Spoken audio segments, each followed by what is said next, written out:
I would say probably within maybe a week, I was noticing immediate relief, especially when I was sleeping. You have to be very consistent with it in the beginning. And also you have to have it at the right levels so that it's not just drowning out your tinnitus. It's sort of like blending together. I just want people to know and to hear that, you can really change your life. Kris, thanks for joining us on the Tinnitus Relief podcast. I'm really excited to share your journey. Let's start with where you are today. What level of tinnitus do you have right now? And then we'll compare it to where things were when they were struggling. Right now, I would say my level is very, very low. I still have it. It's still there. There was a little bit of natural decline, but it still lingers, but I don't notice it anymore. It's not really anything that affects me. So, I tend to not really think about it. I've just really learned with everything that I learned in the, working with Dr. Mark, I have applied everything and it's become so natural now that I don't really even think about the fact that I'm doing it. It just sort of happens. So I would say pretty much it doesn't really notice. I did have a kind of a crazy week last week and I kind of like at one moment I thought, oh yeah, like my ears are a little more active than they can, have been in the past. And instead of freaking out or whatever, I just like got my sound therapy out, started applying that and used it a couple times for sleep and went on about my rest of the week. And I like really gave it hardly any thought at all. It was natural. I want to set the scene here. I'm with Kris, and going back to just over a year ago, Kris completed the Tinnitus Functional Index, measuring her tinnitus on a scale of 1 to 100, 100 being the absolute worst, 1 being essentially not a problem at all. And the score was a 57 out of 100, which is a significant problem. And today, about a year later, Kris's score was a 3 out of 100. And that's a dramatic improvement in tinnitus. So, Kris, I want to ask you, what are the tools you use to get there? But first, let's start with, why are you here? Why are you sharing your story to the Treble Health community? I'm sharing my story because I am very excited to let people know, people that have tinnitus and people who are feeling lost, like floating in kind of like a sea of like, being panicky and having like no guidance. Because I just want people to know and to hear that, you can really change your life and you can refocus everything away from the tinnitus and still have it. It can still be there. It does a thing. And, you can sort of, I think Dr. Mark sort of said like, make peace with it. And I really think that that's what I ended up doing. And once you do that, it just kind of disappears into the background. And I want people to know that that's possible. And there is a place, because I think in the world out there or internet or whatever, there's and medical world especially, there's no place for people that have tinnitus. Like there's no hopeful commercials or messages out there for people. If you look on Reddit or any of those things, it's just all like, oh, my life, this has destroyed me, I'm destroyed. If you look on the internet, medical people are just like, oh, you'll learn to live with it, like, it's not a big deal. But when you're in the throes of not sleeping and not being able to socialize and having hypercusis and everything's affecting you, you need to know that there's some place out there that can help you. So I just want to tell people, you don't have to go through it. There's more than hope. There's like, peace. You eventually worked with Dr. Mark Partain, an audiologist with us. Now, when I look at your data, your Tinnitus Functional Index score, when you first started working with us over a year ago, the items that were the highest intensity or the most significant problems, the subscales here were, number 1 was sleep, right? Your sleep was the most affected based on this data.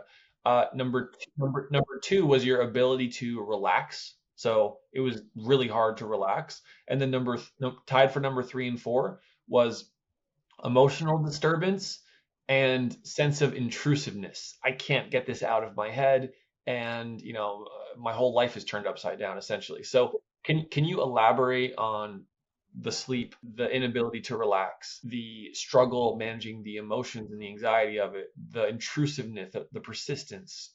What happened for you? Well, I would say you mentioned that sleep was absolutely the worst, because when you sleep, you go into a quiet area, you want to kind of turn everything off and zone out and let your body naturally fall into, your sleeping pattern. And I was because of the sounds, I would go in a silent room and it would just get louder. Imagine every time you have to go to sleep, you have to go out onto a New York City street in the middle of the afternoon, and that's where you have to sleep versus your quiet bedroom. And like, there's no way, there's no other option. You're not allowed to sleep in your bedroom anymore where it's quiet. You're not allowed to have quiet. You have to go outside and sleep next to a jackhammer, next to a taxi honking. That's basically how I felt. Like, I couldn't figure out how to. I would turn the TV on and try to mask it, but I would have to turn the TV up pretty loud. So no matter what, I was sleeping with noise, lots of noise. And, it would wake me up. The ringing and the robot sounds, whatever, would wake me up in the middle of the night. Even if I did fall asleep and the timer on the TV went off and I was now in a quiet room, the sounds in my head would just wake me up, and it was just exhausting. And It's really intense. And yeah, how'd you try your best to relax or de-stress? How did that go? it was very hard. It just sort of kind of took over I will freely admit, I'm not one to go down a downward spiral. I'm not one to jump on like a panic bandwagon, but I will absolutely tell you that I was beginning to spiral. I was beginning to freak out. I was having a lot of black and white thinking about it, which I don't normally try to do. I try to be very positive, but I was like, this is it. This is gonna be my life for the rest of my life. I'm not going to sleep. I can't concentrate. A work Zoom call is excruciating because of the hypercusis, and the ringing gets louder, and every little noise. If something in my house is loud, like someone's making a noise in another room, certain noises would just like, it was so shocking. I was just like, this is going to be my life for the rest of my life. And I don't know what to do. I can't live like this. Like, I was just getting very depressed, and I found that my ability to relax and really just mellow out, all the things that I loved to do that helped me relax, like even going for a walk or just relaxing on the couch and watching a quiet TV show. All of those were affected negatively, and none of them were relaxing anymore. They were stressful, and they caused me a lot of anxiety. You're in a really tough spot. Really tough Very spot. tough. Yes. No wonder you were looking for help, and I'm glad you got connected with us. For others who are watching on YouTube, if you'd like to connect with our team, I'll put a link right here at the top where you can book a free call, a consultation with our team, and get some help as well. And So that was the main thing for go me. ahead. That was wonderful, is that call, like that first call. And I think I told Dr. Mark, even the call to the receptionist or whoever answered the phone, right off the bat, she was very reassuring. She's like, we can help you. We can help you, that you don't have to go on with this. And I would love for you to do a call with Dr. Mark. And she scheduled me not like 10 or 15 days out. It was like the next day. And it was very quick. And from the call with him, it was all up, all positive. I got off the call with Dr. Mark, and I was just like, I had hope. 180-degree turn. I remember like just feeling like, okay, we're going to tackle it. Like, I can do it. I know that sounds like ridiculous, and it sounds commercial for me to say that, but I'm not getting paid anything to say that. That is how I felt just from the 2 phone calls that I made. I felt like I have found the place. I have found the place I need to be. And like I said, from there on, it was just, We're going to go into that because everyone wants to know, okay, how'd you do it? Hope alone won't get you to the result with yeah. tinnitus, right? We need tools. We need consistency. We need to follow a treatment program. Kris, let's jump into it. How did you get better? You mentioned after the call, you had hope. What happened next? What were the tools you used? When did you first find relief? Well, I found relief just in knowing that somebody believed what I was saying. But after the first call with Dr. Mark, he kind of explained the program, explained what was sort of the first steps, what the sort of mid part of it would be if I were to continue, and then also what the end goal would be. And he kind of went through just sort of the timeline, and he's like, I don't want to freak you out, but this is something that isn't a quick cure. It's not really a cure, but you will have to put in the work, but every step that you take will get you noticeably more comfortable with what's going on. And that as you get more comfortable, you'll notice that your symptoms or your reaction from your tinnitus will change. You'll start to see this kind of natural change. And so I did say, I didn't have a lot of money. And I said, I don't have a lot of money to get like the sound maskers that go in the ear. And he said, you don't need to put out money for those if you can. There's some workarounds, and he explained the workarounds. So that right off the bat made me feel good because this is something for everybody. The Treble Health is something that, depending on your level of where you're at, you can do this on a budget. And I loved that. And I didn't feel pressure to buy anything that I didn't need or go crazy with anything. And so I said, well, I would like to try it with just sort of the workaround and see how it works. And he was very supportive and he said, that's great.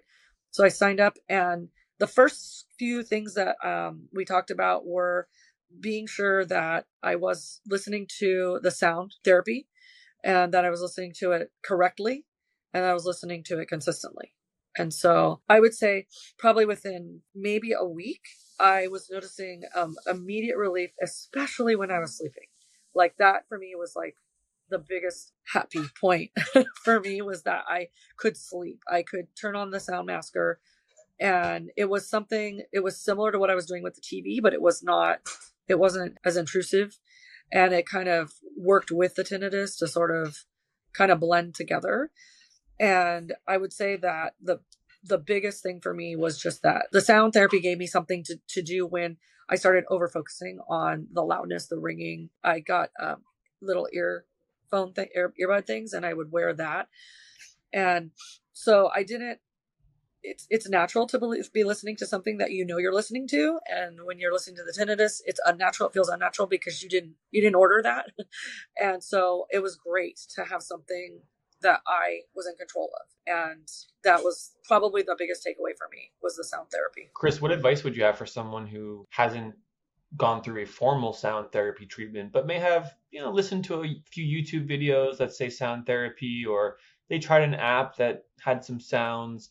What do you feel like you got out of this that someone else could benefit from the knowledge you have? I would say the biggest thing for me is that you have to be very consistent with it in the beginning. And also you have to have it at the right levels so that it's not just drowning out your tinnitus. It's sort of like blending together, which kind of makes your brain you're still hearing the ringing or noises that you're having in your head or your ears, but you're not focusing on it because you're also not focusing too much on the sound therapy. Pick a mellow sound, pick something that you can relax to. I like beach. I know some people like ocean or trees. I've heard people talk about liking the bug sound. I forget what it's called, but Crickets. Yeah, crickets. If those things are things that you hear often, like around your house, if those things you hear at night, outside your window, you live in a country area, then, traffic even probably like low level, like whatever your common sounds, like if you put that on, pretty soon your brain just starts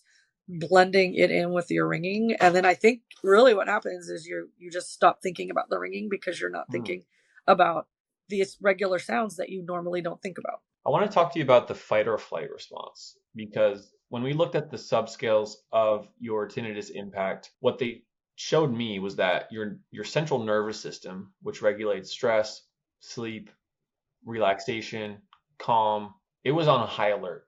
Your brain was telling you there's an imminent threat or danger constantly around me, and I'm not going to relax my shoulders and feel comfortable until it's either gone or I know what the heck's going on. How did you learn to improve that? Talk to us about some of your top tips to settle the mind, settle the body, and essentially help your central nervous system heal with your tinnitus. Well, I did sign up for some outside counseling, just like stress therapy, a regular kind of community therapist, just to talk about the stress that I was having, the stress with the cat, the financial stuff, and my health. My health was very stressful, and so I did do that. I did carry on with my exercise. I'm a very exercise oriented person, and like I said before, it was very hard for me to I couldn't go to a gym because it was very loud in there. It caused a lot of problems. I did like walking, and I'm on a paddling team, like a open water paddling team, and it's very loud. There's a lot of yelling, and so all of those things I had sort of put on hold. But after I started with Dr. Mark, he was like, those things are safe. It may be loud, you'll have some ringing, you'll be able to be a little bit louder when you come back from those things, but turn your sound therapy back on or keep it on while you're walking, and over time the next day it will start to go back. I was worried that I was doing damage to what was already sounding like damage. I thought that I was going to do more damage by continuing with these exercises. I didn't know if, raising my heart rate would make it worse, and he's like, no, none of those things will.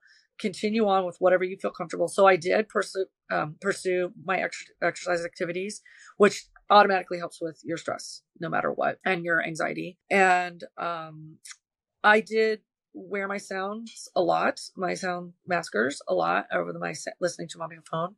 And so I found that if I wanted to do something where I could normally relax prior to having the tinnitus, and I couldn't, then I would put those on and I would focus on just relaxing with my sounds. And then pretty soon I could turn the sounds down, I could turn the TV back up, and I was able to sit down on my couch. I just kind of, over a period of time, I became more relaxed. And it just sort of came naturally as I accepted and adjusted to the tinnitus and stopped worrying about it. Stop worrying. That's the big thing. Stop worrying. And don't go on the internet. I know they say that all the time. Don't go on the internet. Stop worrying. Kris, as I mentioned earlier, your tinnitus score from 57 over a year ago to a 3 now is a dramatic improvement. It's not uncommon for folks who work with us in our program. Did your volume of tinnitus change? And if so, how did that evolve? How did that decrease over time? Yes. So the sounds that I was having changed. The original sounds that I had, I called, in one ear, I called them like the robot sounds. They were very electric. They were very zingy. They kind of like zing, zing, zing, zing, zoomy. The other ear was kind of like a dull roar, just sort of like, the beach, but really loud, like all the time, and kind of muffled sounding. As I said before, there wasn't anything wrong with my hearing. So there wasn't actually the sound when I spoke to people wasn't muffled, but the sound in my ear was kind of far back and sounding. I don't know how to explain it, and muffled. The one in my right ear was like just crazy, crazy. I hope I'm saying it right, hypercusis. I had that really bad in my right ear. Any kind of a bang or a boom or a noise or even just something dropping on the floor was just, it was like it would cause me to just have shocks in my head. And those things, they changed. So over a period of time, I would notice that the electric sounds would change. Like they would go from sounding one way to another way. The high pitched roar kind of went down a little bit, or it would kind of go back up. And I would talk to Dr. Mark about it, and he's like, well, these are good things. This means that there is some change going on with the sounds. And so over time, they kind of morphed into what they are now, which is just they're there. And like I said, I think some of it was I was coming off that medication, which that helped. But there is some leftover stuff that is probably never going to go away. And that's still there. And it can kind of go up and down still. I've noticed on days that I'm stressed out or days that I'm feeling like tired, I don't get good sleep. Those things, the sounds get much more noticeable. And I would say that to me, they're louder. And so I can, but I know what to do now but they don't bother me the same way that they did at all. I'm really like glad. that's why I'm a 3. I'm really glad to hear that. So just some other data points. Your sleep score from 1 to 100, 100 being the worst, a year ago was 77. And today when you measured it was a 3. Dramatic improvement. I'm really happy to hear that. Your sense of emotional distress went from a 70 to a 0. So I'm really excited and thankful that this worked so well for you, and amongst other conditions as well. So I want to open this up to you, for individuals who have tinnitus or they have tinnitus with some hyperacusis, the sound sensitivity. What's your final message for those who want to work with our team at Treble Health? We'll include the link here. You can schedule a free discovery call and learn about how our program could help you. Kris, what is your message to those who need the help, need the encouragement, or looking for hope? My message would be to make the call. You have nothing to lose. You will find, I promise you, you will find a positive person on the other end of the call that is going to give you a good idea of the steps that you need to take to help you with whatever level of problems that you're having with your tinnitus. And I 100% would encourage people to try and figure out a way to make peace with it, because it may change. It may, go down a little bit depending on your situation. It may not be where it is right now forever, but you may have some of it for a long time, or you may have it forever, or it may come and go. No matter what the situation, I believe that Treble Health can help you figure out how to be ready for changes, how to be ready if it gets worse. And then also how to just take it down to a level where you just really don't care that you have it. I mean, mine is still here. I hear it. I'm able to just, I dismiss it, I would say. I just, it's kind of like, I always tell people, I live in a flight path with the airplane, and airplanes fly over every day, and they're very loud. And we find ourselves in this community where we're having a conversation, and when the planes fly over, we just pause. Nobody says anything. It's just kind of like what we do. And then when the plane goes by, we just start talking again. When I'm at home and I'm doing something, if I'm resting or sleeping, I can't tell you if planes have flown over at all today. They probably have, I guarantee you, but I probably don't know because I don't care anymore.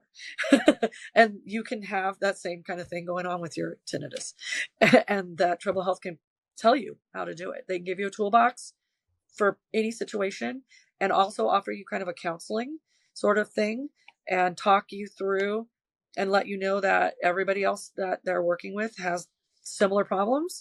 And the group sessions that you guys have online that are accessible any time of the day, if you're feeling like you need to get sort of a mini coaching session, you can go on and look on the videos. I did that a lot in the very beginning. I looked at all the videos and watched, and I think that just knowing that there were people like me that were struggling, there were people that were a lot worse than me that were struggling, and they all got some help. And I just love that there's a place like Treble Health that can help us, people like me. Kris, I'm really glad we got connected. Thank you so much for your time, and may we speak again sometime soon. Yeah, absolutely. My pleasure. Thank you. Thank you. My team at Treble Health has seen over 5,000 tinnitus patients via telehealth. And they come to us from YouTube or from doctor referrals or from finding us through word of mouth. And if you are looking for a solution to tinnitus, you can get started with our team today by scheduling a complimentary consultation with one of the incredible and talented specialists on my team. All you have to do is click the book a free call image link on the screen to get started. And when you schedule the discovery call, we can recommend what kind of treatment options will treat your specific tinnitus. Even if your ENT has told you there's nothing you can do, even if you've suffered for years, there's hope that you can get better. Click the link on the screen to get started. We're here to help. I've treated so many patients just like you who show me every day that with a comprehensive treatment plan and determination, you can significantly reduce your tinnitus and get back to living a productive and meaningful life. Hope to hear from you soon.